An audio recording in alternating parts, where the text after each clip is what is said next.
นะพี่น้องวันนี้ได้โอกาสที่ถ่ายภาพเล็กน้อยให้พี่ให้น้องเห็นในช่วงต้นเจ้าไอ้น้องทำงานป่วยเฮากำลังเริ่มเฮ็ดเดี่ยวไอ้น้องเด้อเบิ่งอันนี้ผู้สาวงานป่วยเฮามาแต่เสกอง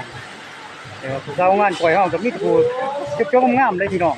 เบิ่งเด้อเบิ่งนำกันเด้อสาวงามโอ้ปกติล้างให้จักหน่อยสาวงามเด้อน้องเด้อสภาพพี่น้องงานป่วยเฮามีแต่ผู้จบงามเลยพี่น้องเพิ่นมาอยู่โรงงานนี่แต่ละคนก็ซอยงามขึ้นจะเป็นจะได้เด้มาอยู่งานงามขึ้นทุกคนแต่พอมีผู้สาวนะเดี๋ยวได้น้องเด้อคนนำกันถ่ายภาพเล็กน้อยมีขั้นตอนเพิ่นเฮ็ดเวียก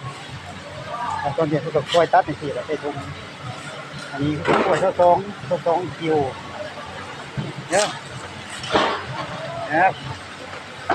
พี่น้องของงานป่วยเฮาได้มาเด็ดเต้กอง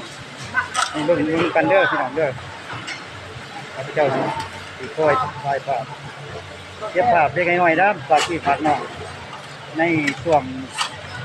ตอนเช้าพี่น้อง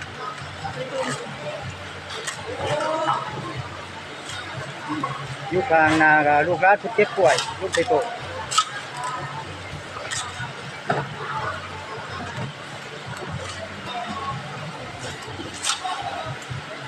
เอาอีกวันหนึ่งเนาะอันนั้นผู้สาวของงานป่วยนี่ทีมล้างใจจะได้เนาะ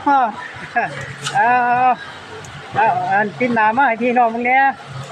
เอาในหนึ่งโอเคโอ้ขอบใจหลาย